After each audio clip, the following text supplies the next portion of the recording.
자, 지구 환경의 변화 마지막 단원으로 엘니뇨와 라니냐에 대해서 이야기를 해보도록 하겠습니다.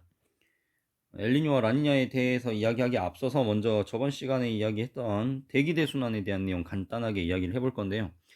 대기대순환의 결과, 이제 지상에서는 우리가 각 위도별로 지상에서 이제 1년 내내 영향을 미치는 지상풍이라고 하는 바람이 불게 됐습니다. 그래서 그 각각의 지상풍을 살펴보면 0도에서 30도 사이 헤들리 순환에 의해서 발생하는 무역풍이 있었고요. 무역풍의 방향은 이제 북동풍이 되겠죠.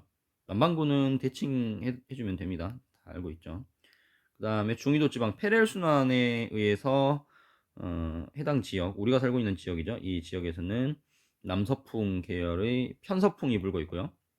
그 다음에 극지방에서는 극순환에 의해서 마찬가지로 북동풍의 바람이 불고 있습니다. 극동풍이라는 이름의 바람이죠. 그래서 이러한 바람에 의해서 표층 해류가 결정이 되게 되는데 그 부분을 먼저 살펴보겠습니다. 방금 전에 이야기했던 대기대순환에 의한 바람이 이제 오른쪽에 반원으로 표시가 되어 있고요. 당연히 여기가 이제 30도, 여기가 잘못 말했네요. 여기가 0도, 그리고 여기가 30도, 여기가 60도, 그리고 극지방이 되겠죠.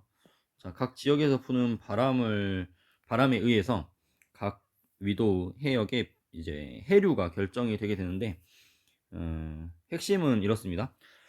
무역풍에 의해서 또는 편서풍에 의해서 극동풍에 의해서는 동서방향의 흐름만 생깁니다. 동서방향. 그래서 보게 되면 순서대로, 자, 이대로 쭉 가면 여기가 30도가 되겠죠. 0도에서 30도 사이에서는 이 무역풍에 의해서 해류가 동에서 서로 흐르게 됩니다. 지구 자전에 의한 효과를 받아가지고 동에서 서로 흐르게 되고요. 그다음에 편서풍의 영향을 받는 이 30도에서 60도 사이 지역에서는 반대로 서에서 동으로 이렇게 해류가 흐르게 되죠. 그런데 이렇게 흐르던 해류들이 대륙을 만나게 되면요, 이 흐름이 이제 남에서 북으로 바뀌면서 새로운 해류를 만들어내게 되고요. 편서풍 때에서도 마찬가지로 북에서 남으로 내려오는 해류가 나타나게 됩니다. 그래서 이렇게 큰 바다들에서는 이렇게 순환이 나타나기도 합니다. 마찬가지로 남태평양에서도 순환이 이렇게 나타나네요. 몇몇 지역에서 이렇게 아열대 순환이 나타나게 되는데 이건 지구과학 1에서 좀 자세하게 다뤄보도록 하고요. 방금 전에 이야기했다시피 이제 대륙의 영향을 받았을 때 남북 방향의 흐름이 나타나기 때문에 대륙의 영향을 받지 않는, 즉 대륙이 분포하지 않는 남반구의 60도 부근 지역에서는 남북 방향의 흐름이 나타나지 않고 동서방향으로만, 해당 위도에 불고 있는 이 편서풍에 의해서 서에서 동으로만 계속 흐르는 해류가 나타나게 됩니다. 그래서 이걸 자세히 살펴보면요, 자, 무역풍에 의해서 이렇게 북적도 해류가 흐르게 되고요. 그 다음에 편서풍에 의해서는 30도에서 60도 사이에서, 자, 북태평양 해류, 그리고 북대서양 해류, 대표적으로 이런 해류들이 북반구에서는 흐르고 있습니다. 아까 이야기했던 대로 이제 좀 독특하죠. 남반구에서는 남극 순환류가, 이렇게 남극 순환 해류가 흐르고 있고요. 그 이유는 이제 남반구 이 60도 부근에 대륙이 분포하지 않기 때문이죠. 이렇게 이야기를 해주면 됩니다. 그 밖에 여러 가지 해류들이 있는데 아까 이야기했던 것처럼 우리나라 일본 아래쪽과 우리나라에 영향을 미치게 되는 이런 쿠로시오 해류나 미국의 서쪽 해안을 영향을 미치는 이런 캘리포니아 해류 같은 경우에는 바람에 의해서가 아니라 지형에 의해서, 이 대륙의 분포에 의해서 결정된다. 이런 남북방의 모든 해류들이 바람 때문이 아니라 지형에 의한 것이다 라고 정리를 하면 되겠습니다. 그래서 이제 사실 이번 시간에 이제 본격적으로 다뤄야 되는 엘니뇨 라니냐에 대해서 이제 기본적으로 설명하기 위한 바탕을 이야기를 한 거고요. 그러면 엘니뇨와 라니냐가 무엇이냐에 대해서 이야기를 해야 되는데, 이 엘니뇨와 라니냐는 남미 지역 중에서 여기 페루의 연안에서 일어나는 일입니다. 그래서 이 지역에서 일어나는 일인데, 페루 연안, 페루 앞바다에서 수온이 높아진 채로 수개월 동안 지속되는 현상을 엘니뇨라고 이야기를 합니다. 그런데 그 현상이 왜 나타나는지를 연구를 해봤더니 적도 태평양 이 전체에서 일어나는 일련의 무역풍의 세기 변화와 수온 변화, 표층 수온 변화, 그 다음에 용승의 세기 변화, 기압 변화, 그리고 그로 인한 강수량 변화, 이런 것들이 다 연결이 되어 있다는 것을 알게 되었습니다. 그래서 이런 것들을 한꺼번에 이야기를 할 텐데요. 방금 전에 표시했던 이 적도 태평양 지역을 연직 수온 단면으로 표현을 해서 각각에 나타나는 여러 가지 물리량의 변화들을 이제 뒷페이지에서 살펴보도록 하겠습니다.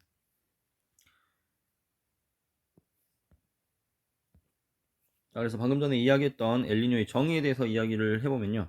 동태평양 적도해역, 페루 연안이 되겠죠. 이곳에서의 표층 수온이 상승한 채로 수개월 동안 지속되는 현상을 엘니뇨라고 합니다. 그럼 라니냐는 이제 반대의 현상이 되겠죠. 수온이 낮아진 채로 이 동태평양 적도 해역의 표층 수온이 하강한 채로 낮아진 채로 수개월 지속되는 현상이 라니냐가 되겠습니다.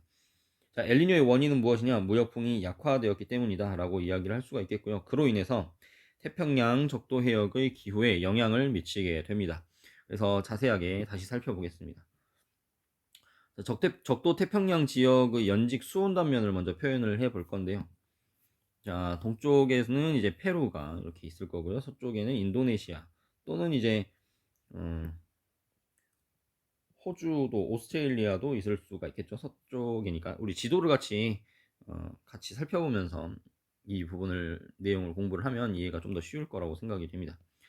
자, 그래서 이 지역의 해수면을 지금 표현을 해봤는데 해수면이 자, 평평할 거라고 예상이 될 겁니다. 해수면이 평평해야겠죠. 그런데 실제로는 평평하지 않습니다. 이렇게 해수면이 경사가 져 있고 이렇게 동태평양 기준으로 이런 해수면이 낮아지게 되는 이런 현상이 나타나는 거죠. 주변보다 그러면 이 지역은 물이 상대적으로 좀 부족한 그런 상황이라고 볼 수가 있겠네요. 이러한 현상이 나타나는 원인이 뭐냐면 바로 적도 지역에 불고 있는 이 저위도 지역에 불고 있는 동에서 서방향으로 불고 있는 무역풍에 의한 것이다 라고 이야기를 할 수가 있습니다. 즉 무역풍이 동에서 서로 표층의 따뜻한 해수를 이동을 시켜주기 때문에 그로 인해서 적도 태평양은 이렇게 경사가 지는 상태가 됩니다. 그러면 그로 인해서 자 방금 전에 이야기했던 이 낮아진 해수면을 보상해주기 위한 일종의 물이 흐름이 나타나는 거죠. 그래서 수온이 낮은 심층수가 이 빈 공간을 채우는 어떤 용승을 일으키게 됩니다. 이 방향의 흐름이 용승이 되는데요.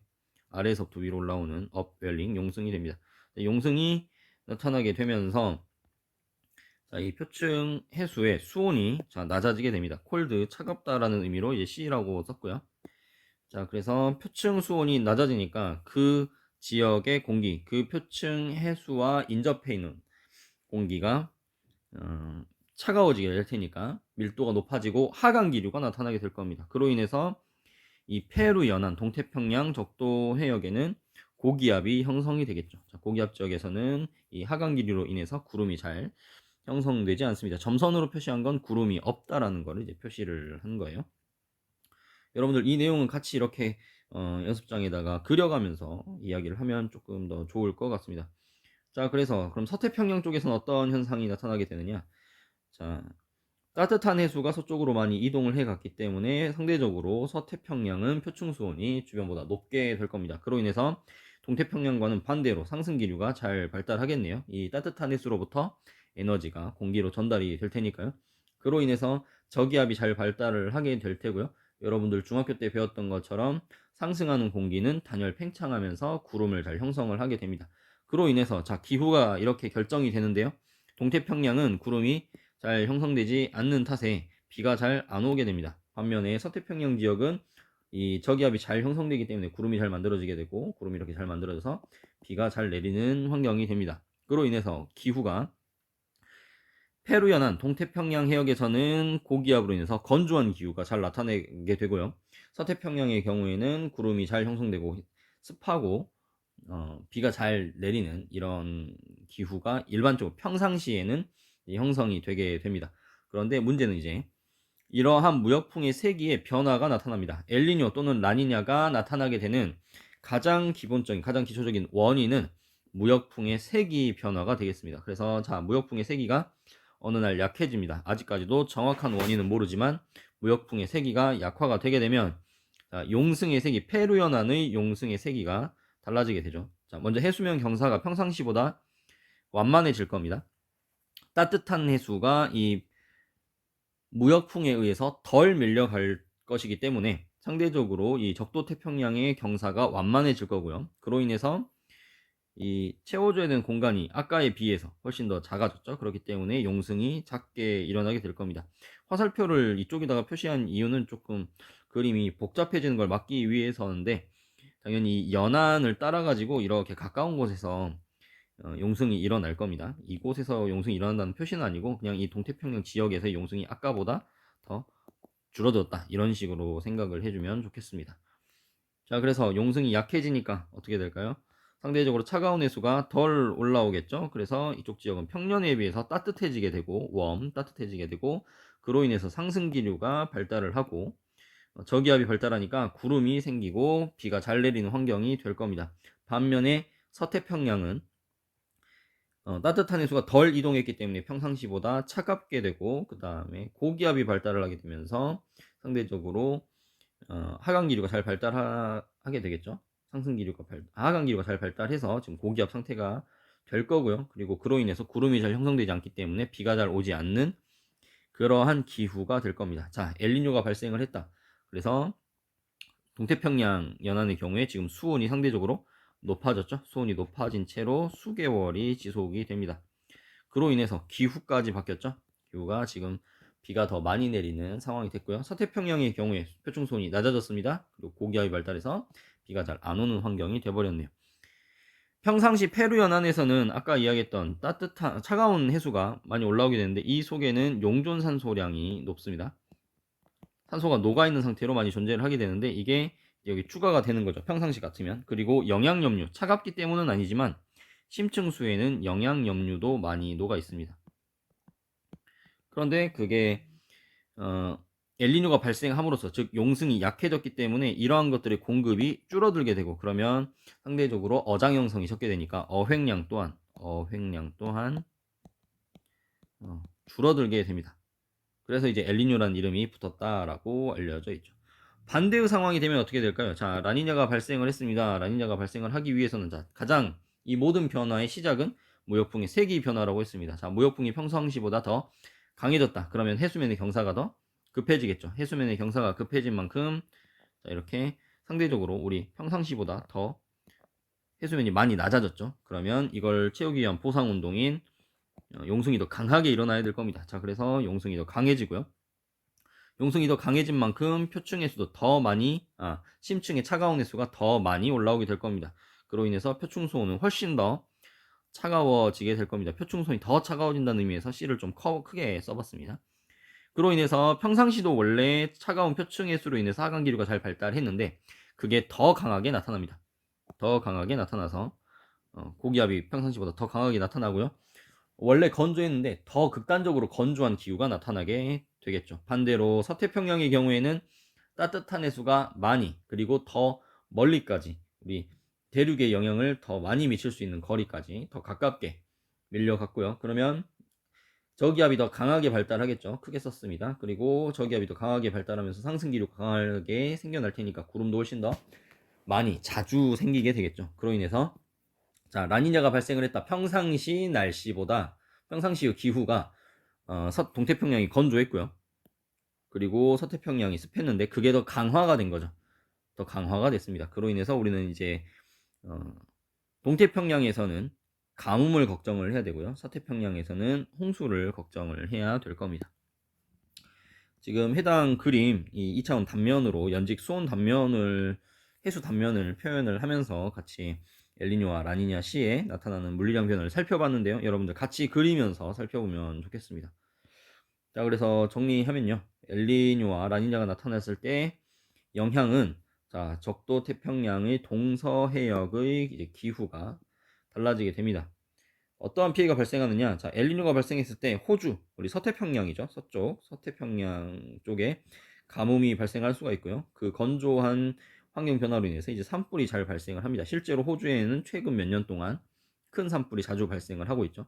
반면에 페루 연안, 이제 동쪽이죠. 동태평양 적도 해역의 경우에는 홍수와 집중호우가 이제 발생을 할 수가 있습니다.